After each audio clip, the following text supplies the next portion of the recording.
In the first place, I would like to thank the OpenSIPS team for the opportunity to talk here today. My name is Flavio Goncalves. I'm CTO of SIPPulse. I work closely with the OpenSIPS project, mainly in OpenSIPS training. And today we're going to talk about how to use OpenSIPS to protect an Asterisk farm. The idea here, close to the Asterisk cone, is to cover topics very connected to the Asterisk. So I have adapted the presentation from the last OpenSIPS summit to show how to protect an Asterisk farm. So let's move ahead. The first thing that I want to talk to is the relevance of security. The problem today with many systems that they are not safe. I'm seeing people simply downloading Elastics or FreeSwitch or FreePBX or anything and starting and connecting this to the public network, and this is really, really dangerous. An IP-PBX is one of the few technologies that can bankrupt your company in less than 30 days. It's true, it's one of the most dangerous devices that you can plug on your network. And actually, it's fun that now it's endemic. I was in my brother's house in Michigan, and we were in a normal event. It was my nephew was graduating, and we were talking with many people on the lunch, and the guy said, someone asked me what I do for a living. I said, I work with computers and telephony. He said, I received a phone bill of $60,000. I said, I know exactly what happened. And then on this Monday, I was looking at the New York Times. Yesterday, actually. I was looking at the New York Times. What was in the first page of the New York Times in the website? SIP hacking. SIP hacking and SIP telephone fraud. In the New York Times yesterday, in the first page, it was the third topic, most searched topic on the New York Times. $160,000 of a phone bill from a customer here in the US. There are cases that are famous, $1 million phone bill. There was another company here. And this is happening all over the world. Why this is happening? This is happening because it's really easy. Any hacker can start a business in less than 30 minutes. They can go to a premium rate number provider, like Telegram. They can go there, ask for a number, 20 cents per minute of payout. Go to shodan.hk. That's a website where you have a computer search engine. What is a computer search engine? It searches for devices open on the internet. And actually they have now associated any device to exploits. So you can find the device and the exploits associated to that device. So in less than 30 minutes, someone can start making calls in an unprotected PBX. Very easy in making 20 minutes per call. In the other side, there is a recording provided by one of these providers. There are 8 actually, most famous. Into Premium, there are some 7, I don't remember. And I don't want to provide all this information to the hacker. So it's really a problem of the relevance of security is just that. You can be out of business in less than 30 days if you don't get it. Another thing that is happening lately is the competition knockdown. I have seen this happen at least twice in the last year.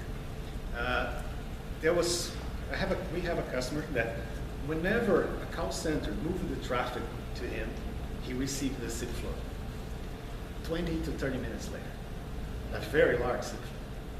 So we assumed that a competitor was trying to knock down him to get the traffic back to the other provider. So we need to pay attention to this. There are SIP floats. A competitor can flood your system just to put you out of business and get back the traffic that went from one provider. So we need to find ways to protect our systems against this, against the competitor. So this is the relevance of security. Security affects the money, affects the income of the company. What do you want to make with your money at the end of the year? To buy a Ferrari or a new car, or to pay the phone bill? That's the difference between having security or not having security. That's the relevance of We have to say enough is enough. This thing about fraud is really, I remember the first case that happened with us, 2007. We have implemented an IVR to a customer. And after 6 months, we had some collect calls to the IVR, making calls to making mobile calls. There was a company in Brazil that was giving some credit to the customers whenever they receive calls. They were sharing the interconnection rate with customers. So there were people attacking PBXs and IVRs just to make calls to put credit on phones. This thing, at that time, the fraud was about $100,000, a little more, 200,000 of our currency, reais. At that time, 100,000. This thing is in 7 years in court. I think the judicial system in Brazil is very slow, so maybe in the next year, they will decide who's going to pay the bill. If the phone company, if us that were providing the IVR, or the customer. And because the customer sent the IVR password to all of his representatives, and nobody knows who got on the IVR. It was 7 years from now, and we are still having a lot of fraud. All of these measures, fail to ban, better security, better IP tables, they're doing nothing. In the last year, on the CFCA, that is an association to combat fraud, they have published $8 billion on frauds. So we have to say enough is enough. We have to make something different to combat fraud. Okay, next. So the agenda. Why do we need a single entry point to an Asterisk farm? Strategies to protect an Asterisk farm. How to handle SIP and RTP. Fraud prevention and denial of service prevention. Okay. Multi-point security. So let's suppose you have 10 gateways, 3 or 4 Asterisk servers, plus some media servers, plus some proxy servers and load balancers. If you have to protect all the systems, it will be really tough. If you have to patch everything every day, I think the image talks by itself. This work never ends because new vulnerabilities happens every day. I believe the last month, the worst one was shell shock. They have announced shell shock, and I remember, I think it was Wednesday or Tuesday, and on Thursday we were already seeing the shell shock attacks against our computers. We went there to the Apache, the log files, and the shell shock was there. They are trying to invade us. Our company, we keep 4 honeypots, one in the US, one in Japan, one in Brazil, and one in Europe. Just to spot what kind of traffic these people are. And shell shock takes just 1 day, right? And so to focus on multi-point security, to focus on patch everything every day is simply counterproductive. It's very hard to do, and very risky too. Because if you have to patch everything, sometimes you can have something going wrong. So what we need to find a way to put something there, like an SBC or I don't like this name, SBC session board. It's kind of a SIP firewall that you have in front of the servers, and to concentrate the security in a single point. So that's the idea, to use OpenSIPS to protect an Asterisk firewall, to protect a bunch of servers that you have on your internal network. Right, so that's the whole idea of this presentation. Okay, strategies to protect an Asterisk firewall. So what we can do is to put an outbound proxy on the edge between the internet and the internal network. For the internal network, if you want to have it to be protected, you can also use a voice VLAN. Voice VLANs helps a lot. mainly in universities and places where you have lots of internal attackers, possible internal attackers, right? So to separate completely your voice network from the data, and use an outbound proxy to solve this. Let's split this problem of implementing an outbound proxy or SBC in SIP and RT. So first SIP. The first thing you need to do to set the outbound proxy is to set an OpenSIPS server on the client. You have to use set outbound proxy on the client. The only change. And in the OpenSIPS, you're going to handle NAT in a different way. Instead of using NAT helper, that is the usual module, you're going to use NAT traversal that has some options to ping the customers in a different way. They don't need to be registered to be pinged. More or less, the rest is standard. You have to force our port. You have to change the contact header to the internet address. In the same way you implement the NAT traversal for OpenSIPS, you're going to implement for the outbound.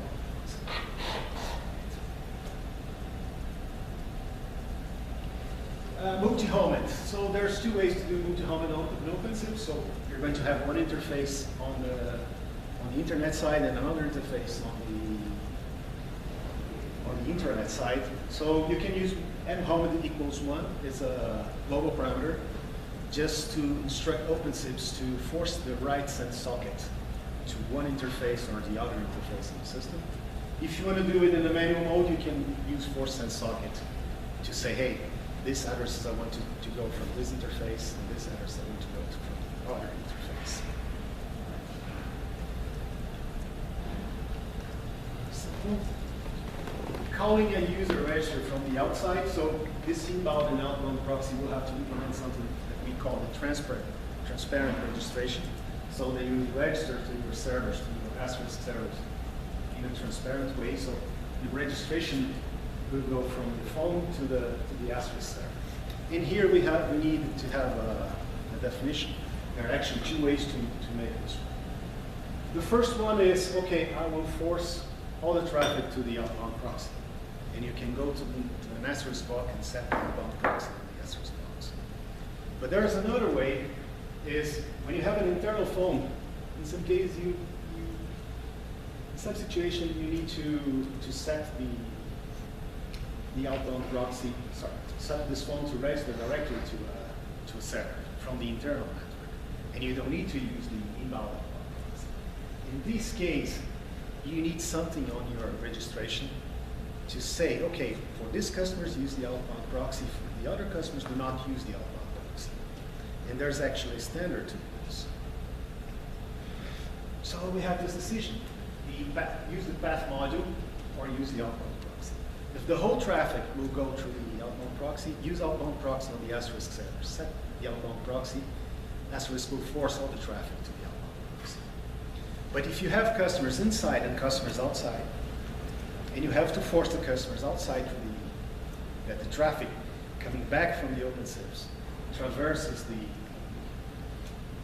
back here. So for these customers, you want to have the Asterisk server to send the traffic back through the outbound proxy. And for these customers, you don't want to do this. You want the Asterisk server to send the traffic back directly from the internal network. In this case, you can use the path module. What is the path module? The path module will include the route of the outbound proxy in the registration. So when you use the path module, it will include in the registration, right, the address of the outbound proxy. So for this user, whenever someone calls the user, whenever someone goes to the location table, it will find this path, and it will include this path in a route header to instruct the system to send back to the outbound proxy. So you can have a mixed situation where you have internal and external customers. This is very common for us. We have customers in Brazil, providers, that have fiber networks. And the fiber networks are all invalid networks. 192.168 or 172 or 10. For these customers, they want, okay, I want these users to go straight to our proxies. And for external users, they say, okay, this external user have to pass through the SBC. So using that, we can instruct the system to say, okay, for this user, do not use the SBC. For this user, you can use the SBC. What's the good thing about this? You don't need to run your infrastructure in valid IP addresses. So in this case, you can have an infrastructure where your internal customers are served by internal servers, and your external customers have to traverse the SBC or the inbound proxy.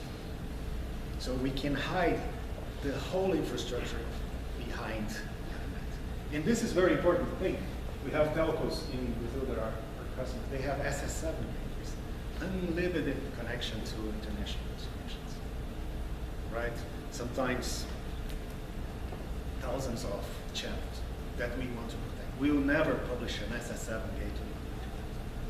So I'll never allow customers from the outside to connect directly to an SS7 gateway. It's a crazy thing. So the whole idea here is to use OpenSIPS as a box to completely hide the internal infrastructure. And in some way allow internal customers to connect directly. So this is the decision you have to make. If all of your customers will traverse the outbound proxy on Asterisk, okay, you can set the outbound proxy on the Asterisk server. If not, you can use PATH. The problem with PATH is PATH is available only for Asterisk 12 and plus, right? And for OpenSIPS, you have the PATH module, and for FreeSwitch, yes, you have the FS PATH module that you can use to make this module.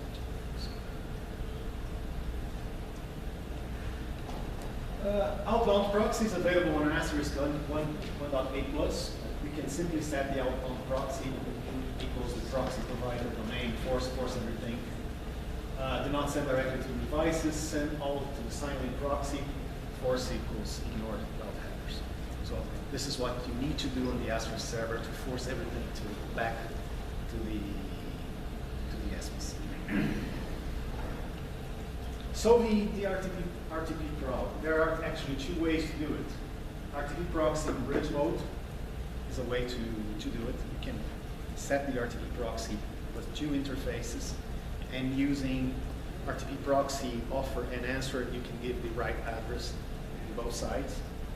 There's a way to do it.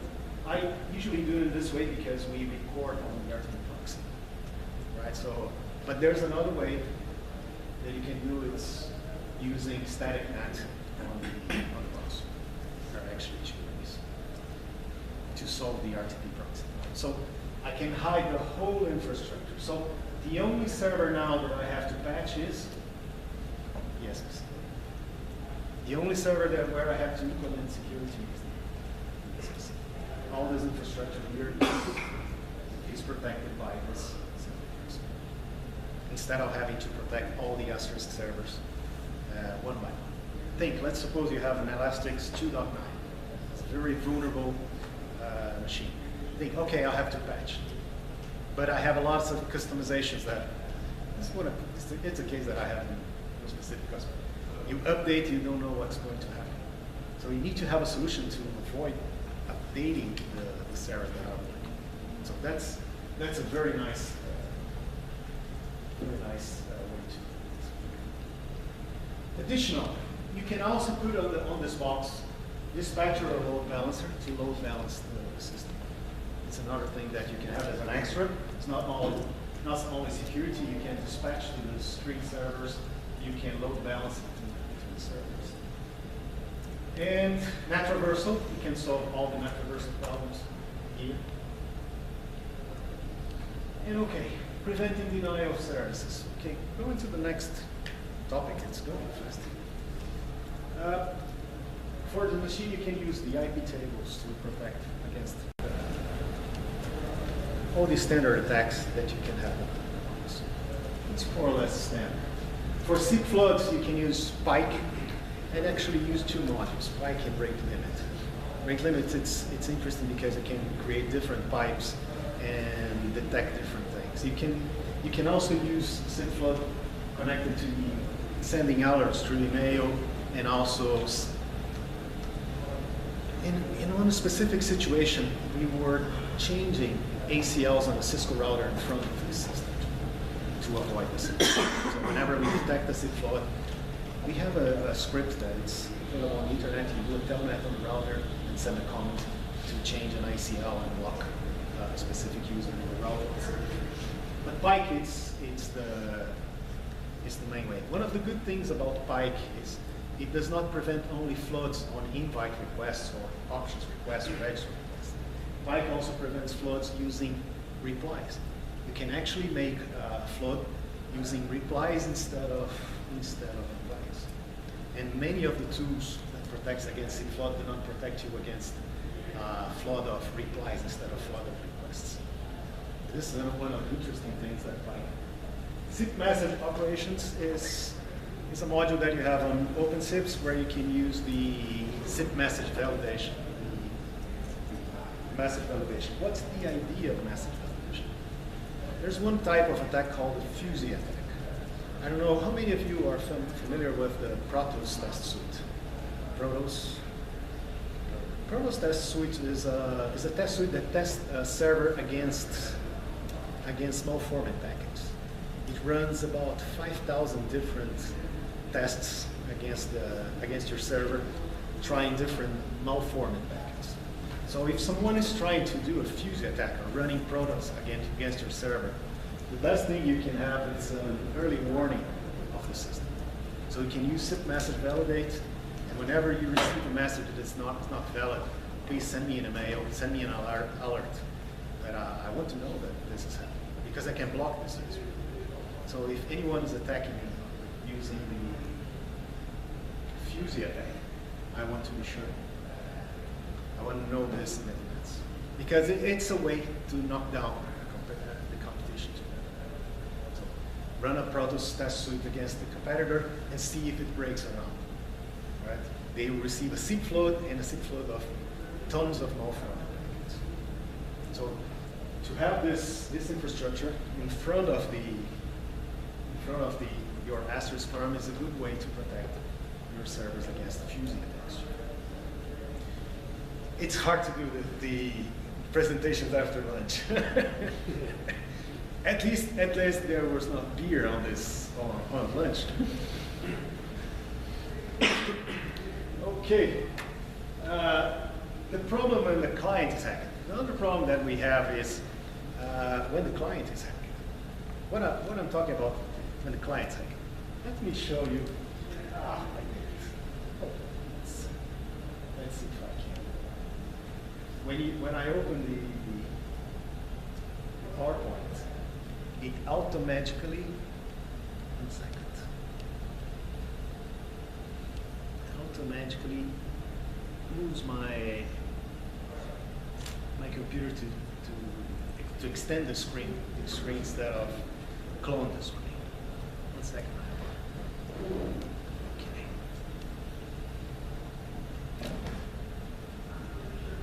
Let's do this.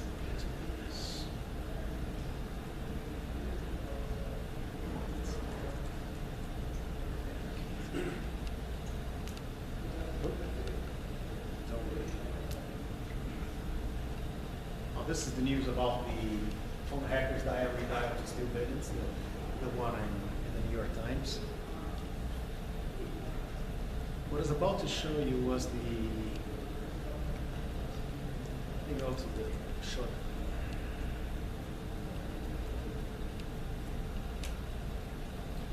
This is a website that hackers are using these days to easily hack systems. Show the computer searching.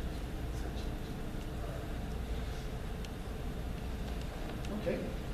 So what they are doing, not only they are trying some things like, let me try to find an IP-PBX, first switch, not a first switch PBX, free PBX.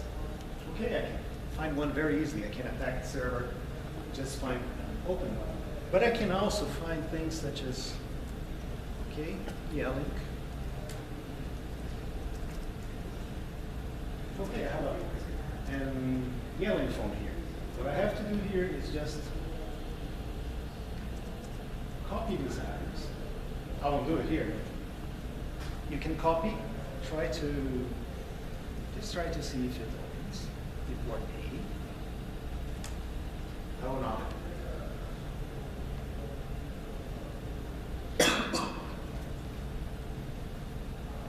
At least the interface is not coming. I remember last year on the Asterisk, the guy did this on live. And one guy in the audience said, hey, I got into the phone. But okay. Probably it will appear here, admin, and the interface to get into the phone. The problem when a phone is hacked, let me go back to the page. And the other interesting thing here is usually you can search for the exploits specific to a phone. So you search for yelling, and they will show you also the exploits. So for the hacker, it's very easy. It's just to find the phone, and then there's a list of exploits that he can try. Go to a place like this.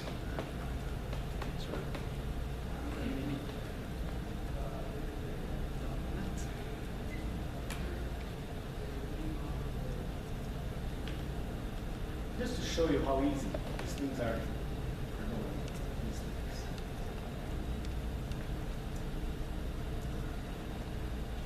Allocate a number here. They already provide a recording for you, 3 cents.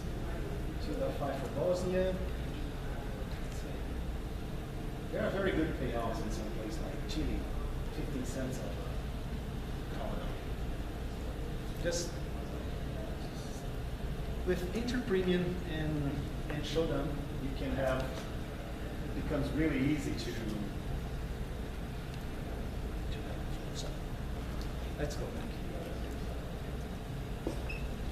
The problem right now is it has become really easy to hack a system. So let's suppose that someone found a phone from your PBX, open on the internet. Someone took the phone, grabbed the phone to his house, and he's using it in his house, and his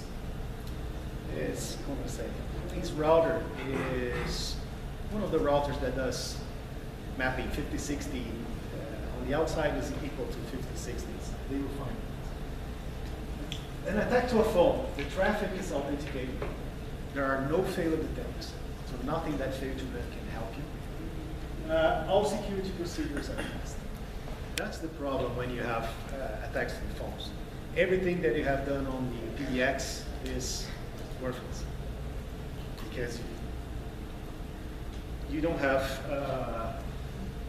fail on the authentication. You don't have anything. I have seen two of these attacks with customers. In one, they stole $18,000 in a single phone, a yelling phone. And the second one was even worse. It's $20,000 or $25,000 in Linksys 3102. You know that this module's Linksys 3102 is one FXX and one FXS and one FXO. There was one FXO working. In a month, they got to steal almost $25,000 in a single FXO. Right, so the attacks to phones are really an issue all these days. In this case, we need to do something a little better.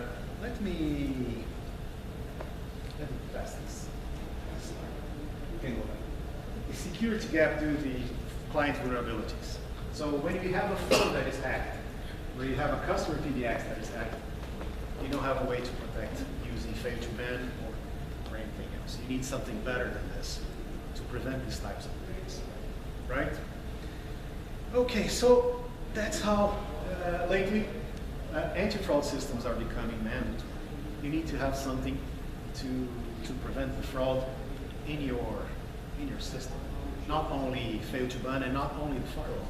At this time, if the phone is hacked, fail to ban does not work for you. Your firewall will not protect you. There are all of the other tools will be bypassed. In this case, you can have some, you can do some things to prevent, like quotas is a good way. You put a quota, let's say, no customer can do more than $100 per day. It's a way to prevent, or at least to minimize the problem. The other way is prepaid accounts. If you have prepaid accounts, the loss is limited to prepaid. Let me think so. Okay. But there's a better way. We have developed a system called the TFBS, the Fraud Prevention System. The idea of the system is to combine several ways to prevent the fraud. What's the idea? The idea was, in the first place, to combine the blacklists. So we have three types of blacklists. The first blacklist is a signature blacklist.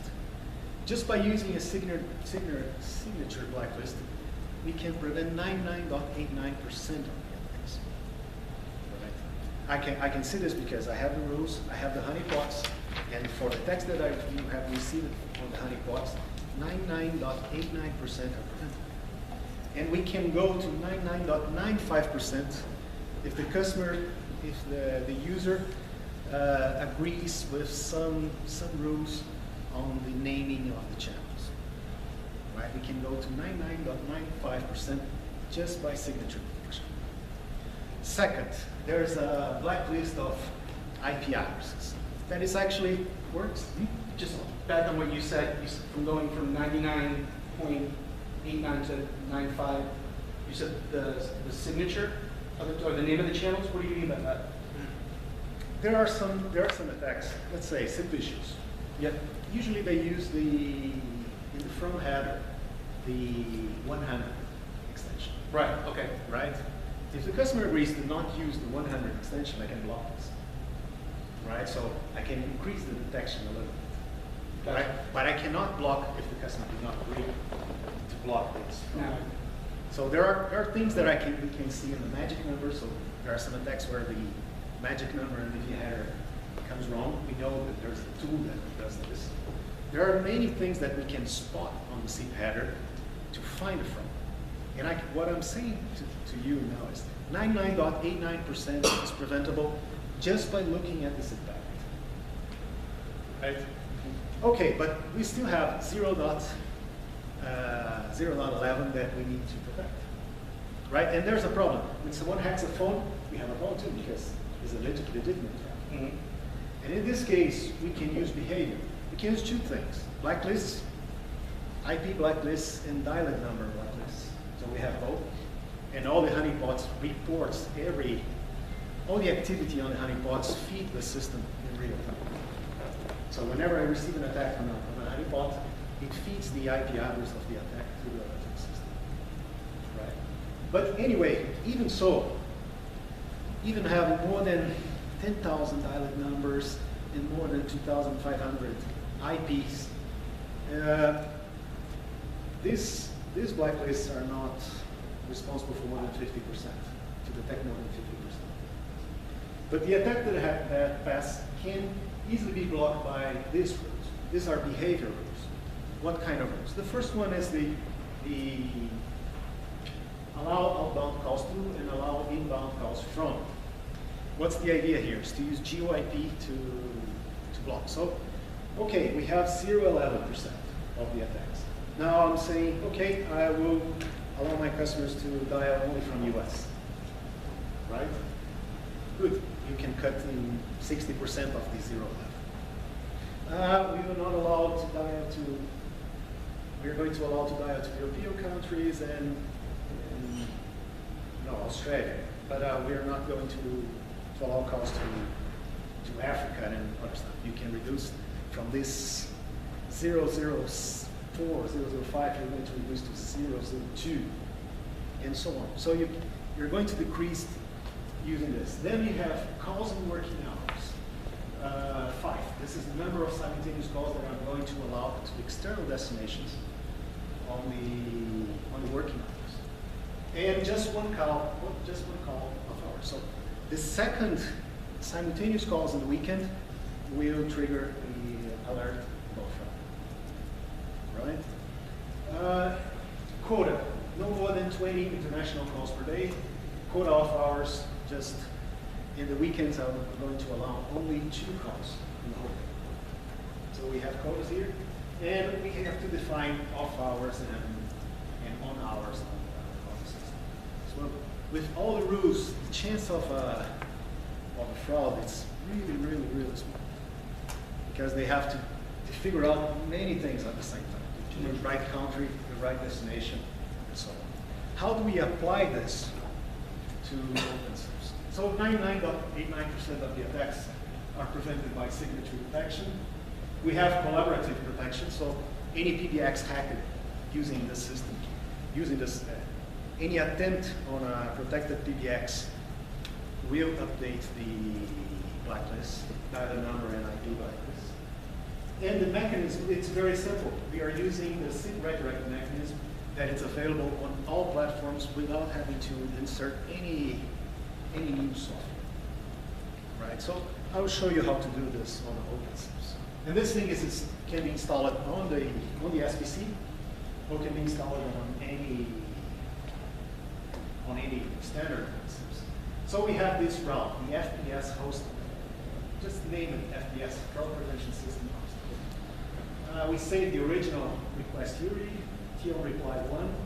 If the method is invite, TL failure 5. This is the name of the server, server1.tfps.com, port 9090. Create a dialog, and we set the user ID. This is the important part. We count the number of calls that we have in this channel, and we append some header fields like the received address, the user agent, and the number of senators, and send this to the system. There are actually 2 ways. You have detection and prevention. In the detection mode, send simply a copy of the call. Make a trial of working and send me a copy of the call. If there's something wrong with your call, I'll just send you an email. But I will not block in the detection. The other way is the prevention mode. I'm going to answer you using a redirect. And in the failure route, we are going to get this redirect. And if the call comes with A00, it's a code for approval. Right? I will approve the call and send this call ahead. If it's not approved, I will send a 403 forbidden. Or if the system does not answer, I will send a 774 or something. So the call limitation stuff that we were talking about is dependent on OpenSIPS or whatever the device is sending you how many simultaneous calls are running. Yes. You're not maintaining dialogue staying on your side, or you're not No. injecting yourself in the transaction. No, I'm not. Okay. And there's another interesting thing here is,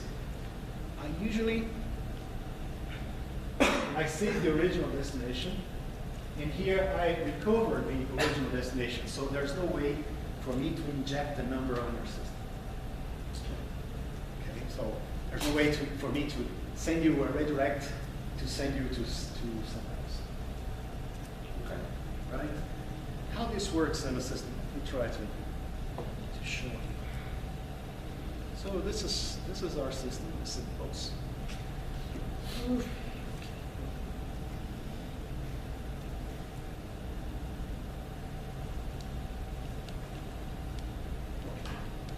So this is our system. This is the dial plan module.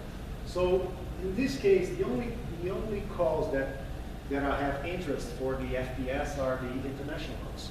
So we don't need to send everything to the system.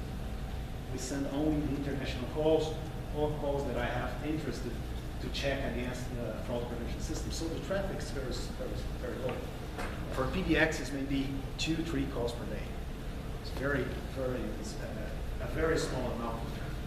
The other attributes, the other routes are for specific route. Route can be very complicated in some cases. This is a route specific for telcos, like SFC, ACO means collect calls. You have to generate a recording on both sides. Local calls use the numbering plane tables plus the local number portability tables, jurisdictional routing. So in this case, I'm using a different route here, the FPS hosted, just for international calls starting with 00. Right? So let me take a client here to make it. I will call a specific number here The 004402103760, that is an international number that I know that is in the dial-up number blacklist, right? I will capture the traffic here.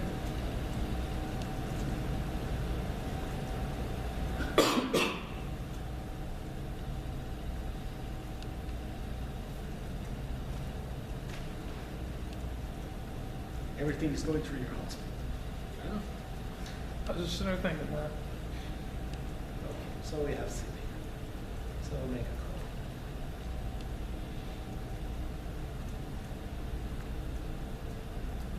Okay, it's calling.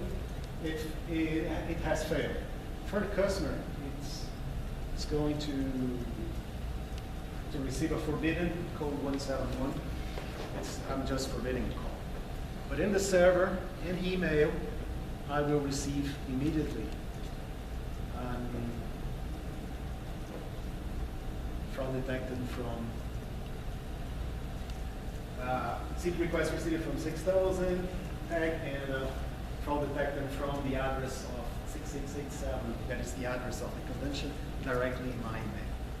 And the server, if I can go to the server here, the TFTS server, let me see if I have it here. You're going to see that. Yeah, our shells are probably dead because I took my phone. The server has sent back to my server an R03 code saying, okay, please block this call. And the call is blocked in real time. So let's compare the solution with the solution that we have in the market against fraud. We have solutions that compares the audio coming from one channel to the audio going to another channel. IP-PBXs was one of the companies. You need to force all the traffic to detect fraud. There are other companies where you have to export the whole CDR to check for fraud and then receive it back.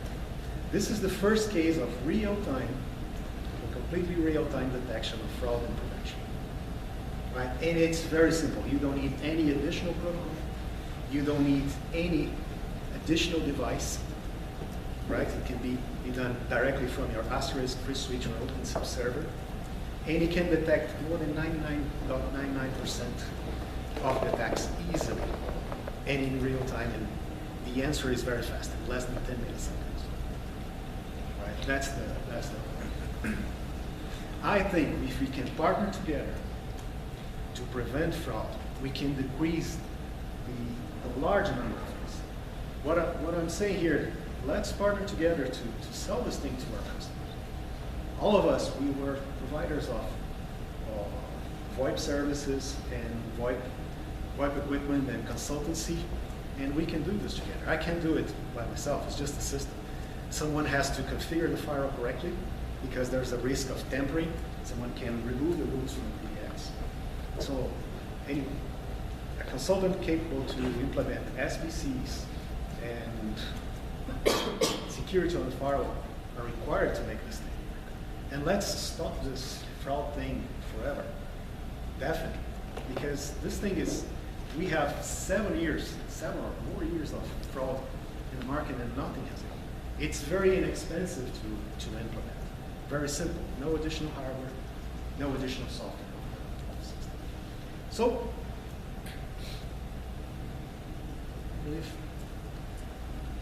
let's see. Thank you so much. We'll have if you can check later, I will publish on the blog.tfps.com the next webinar and where we teach how to implement this and how to make it work, how to create an account, how to implement it on the Asterisk server or the free switch server. And if you want to implement an SBC integrated with the FPS, please let me know. I can help you do this. Thanks so much.